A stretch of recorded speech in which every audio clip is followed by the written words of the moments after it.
As the world watches with horror, Australia's roaring bushfires consume lives, land and wildlife. Such infernos are no longer unique though, but part of a broader trend. Just last summer, we saw Brazil's precious Amazon rainforest ravaged by fire. And while in California, flames seem to engulf the state every year. Yet the culprit isn't just climate change. Beyond the heat, drought and parched vegetation, Australian law enforcement has also arrested 24 people, accusing them of intentionally igniting fires.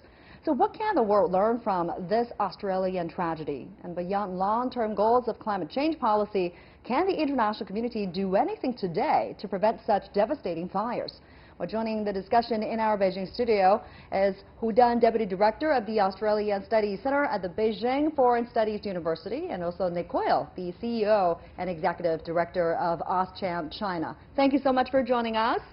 So let me start with Nick this time. Sure. This is not the first time we've seen such wildfires in Australia. The country actually suffers annually from this so-called bushfire season, right? So, but how do you see it? Has the season grown more intensive, more destructive? Yeah, I think a feature of this year, and look, it's a tragedy, and my heart goes out to everyone back home, by the way. I just got back from Australia last night, and it really is bad. Wow. But I think the feature this year is that we've seen it in multiple locations all at the same time. You know, what we've seen in previous years, and there has been, look, Australia's is a country that's got a long history of prolonged dry periods with big bushfires. That part of it's not unusual. What is unusual is that this year we've seen it in, you know, particularly in New South Wales and Victoria, but also up in Queensland and now spreading over to WA and South Australia. So what made the season different and so devastating? It's hard to know. I guess we'll find out more in the wash-up. I guess everyone's focused at the moment on dealing with the problem at hand, and as we review what happened, we'll start to know more. But I think it's really important for people to understand that it's unprecedented in some respects, but not in others, you know. But looking at the big picture here is not only just in Australia, we're seeing these hugely, seemingly uncontrollable fires, also in California, US, also in Amazon forest. Are we seeing a pattern here? What do you think, Professor Hu? I'm not really a scientist, so I'm not really in a good position to talk about that climate change thing. But really, given all the evidence you have talked about, I think really everything seems to point to one thing, is that terrains like California, like Australia, and also the Amazon, they are becoming increasingly vulnerable to such risks. And I think Australia is a really good example, and Nick was talking about the weather this year, and it's admittedly that this has been a drier and also warmer year, so this has partly contributed to the problem. And also for the past 20 years, it's important to know that Australia's bushfire season started earlier and also ended later, so this is exactly what happened this year. Oh wow. Is there any country with a similar combination of factors that might be vulnerable? Oh, look, I think Hu Dan said it correctly. Like, California is really similar. They've got lots of eucalyptus trees that we've got on the eastern seaboard of Australia as well. And so those sorts of areas like California and eastern Australia where it's hot, we often have dry periods. You get a lot of eucalyptus trees.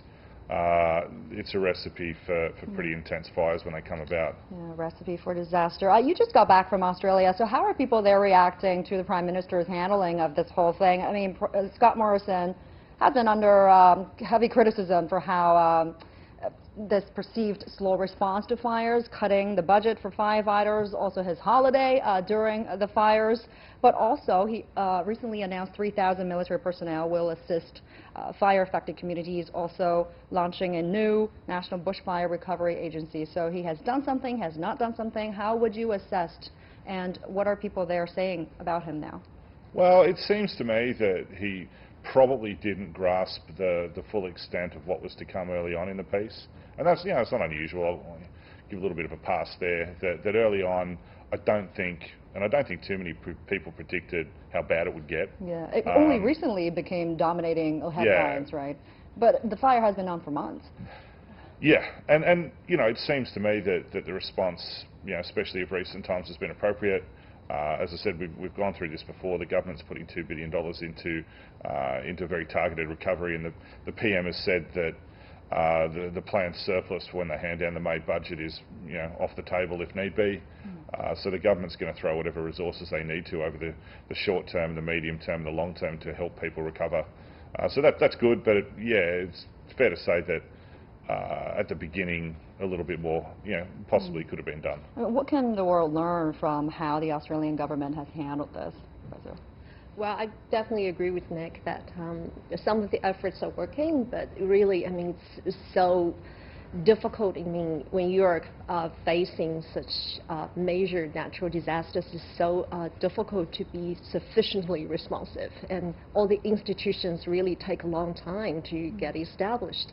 So, I mean, for me, I would think that Morrison's decision to go to Hawaii for a holiday is a bad decision, and the forced handshake is even worse. So I definitely would like to say that it will be a daunting task for Morrison, because now we can see so many implications for the future, I mean, for the whole Australian society. And, I was just going to say, I think it's also really important to remember that the last time we had a really serious bushfires was in 2009 in Victoria, and there was about 170, I think it was 173 casualties then, which is an awful lot of people, and so far we've had 20 people, tragically die in the bushfires, to date. But it seems that if you compare 2009, and the fires were very, very extensive, particularly in Victoria, but not so far out of it, that the response in terms of emergency management seems to have been better in terms of, certainly when we look at some pretty basic statistics like fatalities. So I think we've learned a bit. I think we're getting a bit better at how to manage, how to deal with these things. But clearly, there's got to be more done over the next weeks, months, years ahead to prepare ourselves better for these sorts of eventualities. Right. And about these arson arrests we mentioned in the intro, the government announced the arrest of 24 people, accusing them of setting some of the fires. How are the public reacting to these arrests there? Well, we just got to let the process go through its course. I mean, those ones that I mentioned back in 2009, there were a number of arrests made. One individual was convicted of lighting 10 fires and received a prison sentence of 17 years with a non-parole of 14.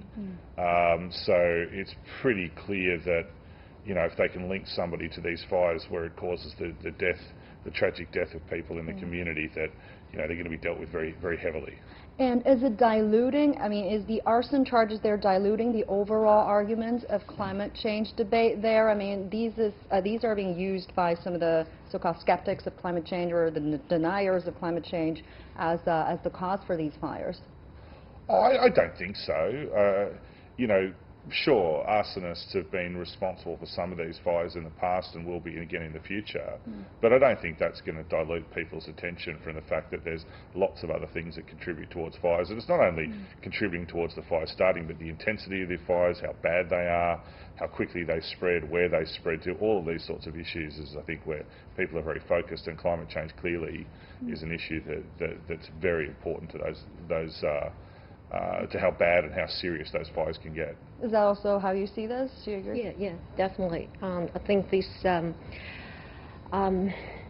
arson, I mean, when you look at it, the cases are still few, I would say. I think it's definitely a more important opportunity for the government and also the public to reconsider what institutions should be in place, what kind of funding and resources should be in place to prepare for the future. Well, I had a look at the Royal Commission they did in Victoria into the 2009 fires this afternoon, and there was a big education campaign all the way through schools as a result. I think they estimated about a third of the fires that caused all of that havoc and chaos and 173 fatalities. So about a third of them were caused by arson. So there was a lot of recommendations that came out of that Royal Commission, and it would be interesting to see how many of those and how effectively they were implemented, and how that might have affected things 10 years later. How would you explain the psychological phenomenon of this pyromania? Because these are also the reasons to blame for the fires in Amazon, in California, in part. What drives people to commit arson? I've got no idea. I mean, honestly, it's something that I can't relate to in any way, shape or form, and I think virtually all of the viewers out there would feel the same thing, The Australian Institute of Criminology actually did research in 2005, so that was actually 15 years ago. And their research outcome is that mostly people are motivated by a desire for excitement, or in some other cases it can be, just the need to gain attention or just recognition. They would start the fire and then come back to, as a Superman, to the rescue. And the awareness of climate change here, because some are saying there's fingerprint of climate change all over this, but it is a long-term goal to change behavior, to change government policy. But what's being done, what's proving effective to you, and what can be done, Professor Hu? I would say that for years, bushfire has been a major challenge for Australia, and I believe this year, in spite of, of course, it's tragic, but I think it's also a good opportunity for the government and also the public sentiment, again, to reconsider the issue of climate change and how it should weigh in decision-making or also government policy, and also given the outcome of how the public has voted on the climate change in the federal election in 2019 May, I think this would be, again, a good opportunity for that. All right, that's going to do it for this edition of The Point. Thank you very much, Professor Hu, and also Nick Coyle joining us here in our Beijing studio. And thank you so much for watching. See you next time. You've got The Point.